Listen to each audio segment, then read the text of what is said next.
রাজ্যে ট্রিপল ইঞ্জিনের সরকার হয়েও শিক্ষা ব্যবস্থার উন্নতি নেই। অভিযোগ, মান্দায় আইএসের অধীন বেগরামপাড়া স্থিত চৈত্রমোহন ইংরেজি মাধ্যম জেবি স্কুলে লেখাপড়া একেবারে লাটে উঠেছে। বিদ্যালয়ের শিক্ষক শিক্ষিকাদের পাশাপাশি খোদ প্রধান শিক্ষিকা মর্জি মাফিক আসা যাওয়া করছেন বলেও অভিযোগ। বুধবার একই দৃশ্য উঠে আসে সাংবাদিকদের ক্যামেরায়, যদিও এদিন প্রধান শিক্ষিকা নিজের ভুল স্বীকার করেন।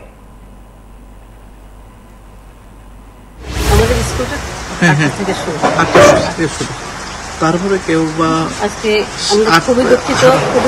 আমরা খুবই দুঃখিত। হ্যাঁ, আজকে আমার দেরি হওয়ার মূল কারণটা হলো আমার গাড়ির ড্রাইভার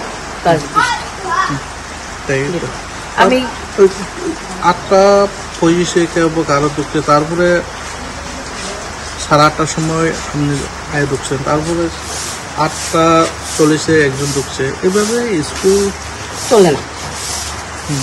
কত কতজন দোষ তাদের কারণে, দোষটা আমার নিজের।